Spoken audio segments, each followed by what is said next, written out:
Hey everyone. So we've covered a lot of recent social atrocities, but this phenomenon has been captured on film for many years now, and some of my favorite stories to cover on this channel have been the Karens of yore. So that being said, today's story takes us back to August 4th of 2018 and drops us right into the 2300 block of Fox Hill Drive in Century City, Los Angeles, California. So back to Cali again for another one, everybody. But this is a pretty upscale apartment complex in Century City, I'd say. Last sold for $1.3 million in 2000, and holy moly, whoever bought this is filthy rich now. Good for you, buddy. But the tenants, perhaps not doing so great. The incident that would occur here that day would end up on national news, involve the police, and lead to a string of events and lawsuits that would destroy a business, see a family threatened, and leave a community reeling. According to KTLA-5, a Los Angeles news station, construction contractor Miguel Sanchez and his co-worker Jesse were attempting to drive into the parking garage of this 18-unit apartment complex where they were planning to park their, I guess it doesn't really look like a company vehicle, but their vehicle for work, and get started on scheduled repair work for one of the building owner's units. Only an irate and flustered woman, dogs in tow, decides to physically block them from entering the garage. Sanchez says he started recording after he heard the woman accuse he and Jesse of being criminals, there to burgle the turts of these poor tenants, and apparently started calling them racial slurs at the same time, making it clear to Sanchez that this was a racially motivated accusation. He tells KLTV, quote, "She was calling us WBs." I can't say it on YouTube, of course, but the two-syllable racial slur for Hispanics. He continues, "She said that we were probably there to steal stuff. After all these racial comments on us, I got my phone out and started recording." This is the shocking footage he captured that day. There's a lady being super racist and crazy right now. I'm gonna give it to you guys. I'm gonna show you. Yeah. She doesn't let us in. We work here. There's a guy who hired us to work in this building. And she's saying hi. She's saying hi. So there you go. We work here for a company. A guy hired us to come over here and work. We're working construction. And as I guess this lady, because she also lives here, she says that we're not allowed to come here. She's been a little racist with us because we're Mexicans. Then use it right And look there. what she's been. Hey, use the key. I have the key. Then use the key right there. That's all I'm asking. I have the remote key, which is the one from this property. I have also the keys from this. That's what he was coming for, and then you started making a scene. He's been here. Get out of my face, dude! I told you 8 times to get out of my face! Call the police on you right now. The outrageous woman throws her hot coffee all over Miguel on camera and for all to see. Reeling, he retreats to show the camera his soaked shirt and beet red face that looked like some hot coffee. Notice how, despite Miguel showing this lunatic the garage remote and key that he'd been given by the owner to enter the building, one she doubtlessly recognized, being a tenant herself, she only becomes more angry. Things only get more heated from there, because if you thought Coffee Catherine here was a wacky character, just wait until you meet Bathrobe Bill, another resident of this apartment complex who is apparently equally convinced that these two are involved in the recent string of burglaries and thefts which ostensibly hit this very apartment complex, confronts our main character and his co-worker Jesse on the front steps of the entrance to this apartment complex. Now, some rather adult things that I just can't show here on YouTube are said in this segment, but I've done my best to preserve the integrity of the conversation's contents. Trading racial slurs back and forth isn't exactly necessary to the story, but here you go. Igual que también está siendo discriminado. Hay un vecino que se está viendo cómo está el rollo, le está diciendo. So I turn off the thing now, or I'm not gonna let you in the building. This is my building. You also own the building? You guys just stole my mother bike, bro. You wanna me? I'll knock you the out, bitch. Who? Yeah, you. I don't give a bro. Oh man, another race. Hey, dude, come over here. The police is already. Dude, come over here, man. Back up.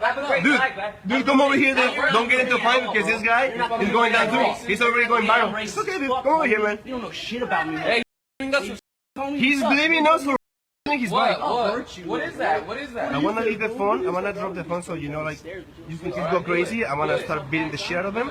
But I wanna kind of see people to see. I want you to see. People's being racist against us. People. My mom and then his mom. Crazy. Whatever, man. You got it, bro. Whatever you say. I'll let you in, and you're trying to film me. You're dumb ass mother. Your boy and you. Shut up, bitch. Oh, is that what you say? Oh, bitch. What's up? Hit me then. So I can fucking Why you running your mouth like you're tough? You going viral, man. I've been to jail 3 times. Yeah, right. Well, these two coming in the middle. Not a chance, bro. Because I'm not even This is done. This is done. get my bike back and they can come in the building. They say we stole their shit. We didn't even. Oh my god, it's crazy. It's crazy. Hey, he started it. I was waiting right here. Don't talk proper. Tell me lately, what happened? I'm telling you the truth, man. I don't start problems. We don't start problems. We're here to work. I was right here waiting with my car for him to come and open, and then the lady was standing right there at the front, and she's like, "Who are you guys here for?" And we're like, "Oh, for a work." So you see the police eventually arrive there and it kind of cuts off randomly, but according to reporter Adriana Catano and KTLA 5 reporting, the police noticed that Miguel's face was still bright red, but explained that because they didn't personally witness the attack, which that's kind of crazy because he has it on camera, they said it would be up to him to request a private person arrest. Miguel Sanchez actually refused to push for an arrest and charges here, instead opting to request she just be ticketed for the offense. And here's where people's stories sort of get confused, because in a Facebook comment from Sanchez on August 8th, he claims that he refused to have her charged out of compassion and a sense of moral decency, explaining, quote, "The lady got a ticket when the police arrived. I was given the choice to take her to jail or issue a ticket, so I decided the ticket. I had compassion, which I'm pretty sure she wouldn't have with me if it was the other way around. I know I made the right decision, and I know deep down that she will not change her point of view about us. But I still tried to show good values and hopefully to pass them on. Despite the job I have, the color of my skin, or where I am from, I try to be a better man, and that's how you win." But then according to his interview with KLTA and the reporter Adriana Catano, he later described his reasoning for refusing to press charges as fear over damaging his relationship with the client, the building owner, who had given him this job. Still a perfectly valid reason, I would say, but it does sort of make this whole diatribe about decency and mercy here seem a little forced. I don't know. Whatever his reasoning actually was, Coffee Kathy wasn't charged with the assault she committed that day, a decision that Miguel initially stood by, until, that is, something else happened. The woman who we've been calling Coffee Kathy is actually Rhonda Paulin. And it was revealed that she sent a text message to Miguel's wife on August 11th that many people interpreted as a thinly veiled threat. Miguel decided to share these with the media company Latino Rebels on August 12th. Check this out. Rhonda wrote, "The police were just here. They saw right through your husband's so-called spliced video." Keep in mind, this is 8 days after the incident. This is already blown up in the media. "They know what your husband is all about. I'm just giving you a heads up because I know you have children and I wouldn't want you or them to be harmed." Which is like a super creepy thing to say. Like, what could she possibly argue she was insinuating? Or who, rather, is going to harm her children and her, if not Rhonda herself? Is she insinuating that the LAPD is going to come harm this woman and her kids because they, quote, saw through the video her husband posted? Obviously not. That doesn't make any sense, which means that this was meant as, in all likelihood, and like was alleged by pretty much anyone who saw it, a very disturbing and thinly veiled threat. But even weirder and far less reported on was a Facebook message that Sanchez himself also received, this time from a woman he did not know named Rose Wilson. She was rather clearly connected to our Karen in some way. The message is bizarre and reads almost like it was sent to several people who were involved in spreading Miguel's story. Get ready for this. It reads, "To all of you ignorant people, no one got charged with anything. The police told them to leave. These punk guys deleted and spliced the parts of the video that they wanted you to see. The only thing that will happen now is that those guys, and anyone else that exposed the address, will and have been reported to the police, and further actions will be taken upon them or you. So, if you are one of those people that have posted anything in regards to where this happened, you should probably take it down now before they get you. Miguel Angel, I would probably take this down if I were you. The police have the video, your name and your wife's name. Take heed, my friend. This will be the only time you will be warned." Very interestingly, Latino Rebel decided to do some digging into who this account actually belonged to and discovered that the account didn't appear to be a real person, and the profile picture used here was actually used on several random catfish accounts around the internet.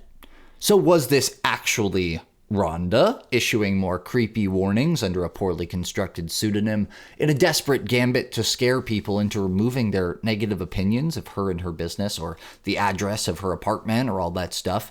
It was from this point on that Rhonda's life would begin to completely unravel. The very next day, on Sunday, August 12th, these text messages were shared with the news outlets that had been reporting on this story initially, and everyone saw her threat.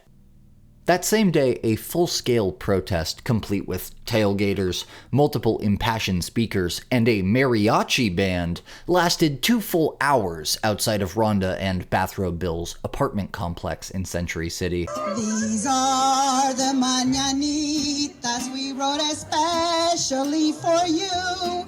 Because you were so racist, we're here to serenade you. We bring you café con leche and Mexican sweet bread. But don't throw the coffee at us or accuse us of theft. As I understand it, though, legally you have until a year to decide to press charges. So if things continue to get lopsided and not in the correct way for justice and fairness and equality and equity, then I would suggest keeping your mind open to your rights as a human being. Little offbeat there, guys, but having a bunch of people yelling about you over a megaphone and entire mariachi bands singing ballads dedicated to your alleged racism is obviously pretty terrible. Not something you'd want happening, right? But this was just the beginning, because the same group that organized this protest, March and Rally Los Angeles, then threatened to hold another event the following Thursday outside Rhonda's business, a boutique fitness bootcamp gym in West Hollywood called Spin Gal Fitness.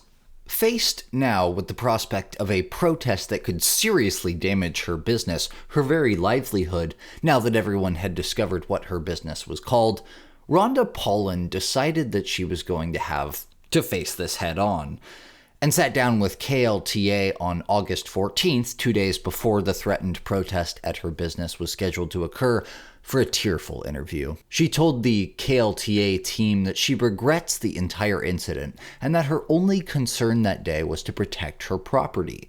She also rejects the idea that she ever used the racial slurs that Miguel alleged she did before the camera started rolling. "I'm not a racist," she said. "None of those things have ever come out of my mouth. I may have a temper at some points, but I am not a racist person."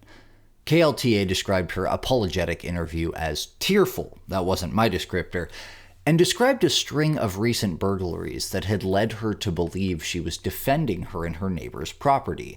She says, "I'm completely sorry for throwing the coffee. They were coming at me from both sides, and it scared the hell out of me." Let's watch that short segment back real quick, by the way, and see if that's accurate. That's what he was coming for, and then you started making a scene. He's been here. Get out of my f***ing face, dude! I told you 8 times to get out of my face! Call the police on you right now. So it doesn't really seem like they were coming at her there. Jessie is to the left, so they're both on the same side of her. She's got nobody behind her. They're not coming at her from both sides, and they're actually not coming at her at all. You can see he's a relatively respectable distance from her, and she lunges forward to throw the coffee at him. Have to say, I don't really personally buy this whole coming at me from both sides. Whilst reviewing this tape, it doesn't look that way at all. Meanwhile, things were rapidly getting more dire for Rhonda. Remember her fitness studio? Well, of course you remember it. I talked about it like a minute and a half ago. But Spin Gal Fitness, her boutique fitness studio for women, started getting bombarded with bad reviews. Dozens and dozens of them, actually, taking the studio's Yelp review down to a single star and flooding the business's social media accounts with negative messages. To make matters worse, for Rhonda, not for us, Sanchez and his family decided to retain legal counsel following the text messages that his wife received, alleging that the message was a threat and telling the Latino Rebels podcast / media conglomerate that he was beginning to reconsider pressing charges. On August 18th, his lawyer told NBC4 Los Angeles that Sanchez had now, in light of these messages, decided to press forward with a lawsuit against Paulin, but stressed that they're not looking for money from the lawsuit, they just want to ensure the safety of Sanchez's family and of others. On August 21st, ABC 7 Eyewitness News finally got Rhonda herself in the flesh to sit down and grace us with an interview. It's gone to social media to Australia. It's gone to social media to like the UK. I've been told not to go home because it'd be too dangerous. Everybody in my area thinks I'm a racist. I then repeatedly asked, "Where are you going?" He said, "We don't know the name. What unit are you going to? We don't know the unit number." The garage door opener that he showed, unlike the ones other residents had, and if it worked, why didn't he use it? The coffee. She says she had no phone to call the manager and she was feeling trapped. I did it to protect myself and to buy time to get into the door. I'm sorry. I'm absolutely sorry for throwing anything. And I found out my social media had been hacked. My Instagram has been hacked. My business is being ruined. My phone numbers, my address is being thrown all over the place. My phone numbers being...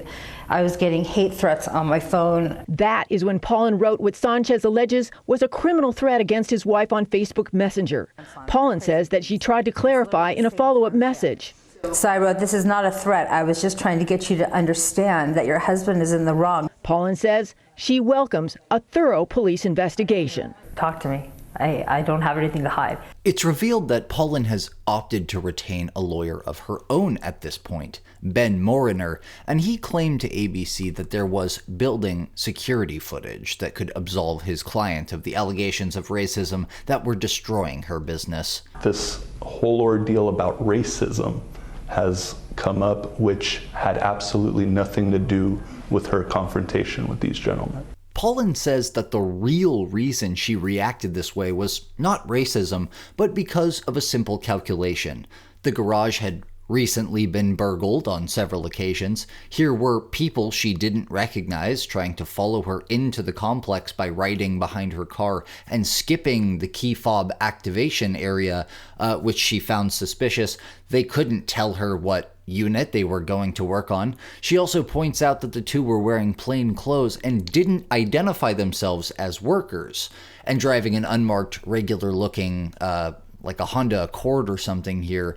Standard looking car that like a regular person would drive, not somebody who's on the job or what you'd think a construction worker would be driving around in. So I sort of understand where she's coming from with these points. But even if this was all just a misunderstanding and nothing that happened here was racially motivated, even if our main character made up or misheard the racial slurs that he alleged that she used, you still threw hot coffee all over a guy you didn't know based on an assumption that you didn't confirm and using justification that you were feeling attacked when clearly no one was attacking you. Oh, and then there's this extremely juicy and unhinged text message to Miguel's wife that he shared with Latino Rebel, and ABC asked her about that too. She expressed that this was only part of the story, and that she had also sent a follow-up text that Miguel had not shared because Miguel's wife had blocked her after the first text she had sent, and it had apparently failed to deliver. In that message, she apparently clarified that she was not threatening him, but Miguel and his lawyer were unconvinced. And on August 23rd, Sean Mattian of the Mattian law firm issued a press release declaring that Miguel had filed and been successfully granted a restraining order against Rhonda Paulin, ordering her to stay at least 50 yards from Miguel and his family at all times. As for Rhonda's business, the West Hollywood-based Spin Gal fitness studio, you'll be pleased perhaps to know that it is now closed forever. Rhonda lost her business to this, all those years of work destroyed by a single incident. Her apartment complex loudly protested as a mariachi band sang her name loudly for all to hear, and found herself embarrassingly restrained from contact with Miguel's entire family. And you may be wondering, wait, but what about that guy in the bathrobe? He was a total jerk too. Why didn't anyone come for him? Well, funny enough, I asked myself the same question when I was wrapping up my research for this story, and after a little digging, I found just one news article that actually covered what happened here. The guy actually was identified. His name was found to be Adam Coulter, and he apparently owned a Los Angeles cannabis shop called LAX Compassionate Care, which does still appear to be open today, unlike Rhonda's studio, though I did find out that it was subject to a big boycott like they did in front of Rhonda's apartment. I think they did that on the 18th. So that happened, and his Yelp review certainly seems like it took a hit, or it just is a really bad pot shop, who knows? But it's interesting to me that he didn't get hit anywhere near as hard as Rhonda did, considering he actually does appear to be using racial slurs on camera, whereas Rhonda's are off camera and only alleged. Okay, so what do we think, everyone? Do you believe Miguel's version of events, that Rhonda was being viciously racist before the camera came on, or do you believe her when she says he made that part up to make her look worse, and this was all a big misunderstanding because of recent break-ins? Do you think Rhonda's text to Miguel's wife was threatening, or just crazy? Was this weird catfish account actually Rhonda? Are you as surprised as I am that a guy who owns a weed dispensary is this angry and hot-headed? Let me know in the comments below, and I will see you around.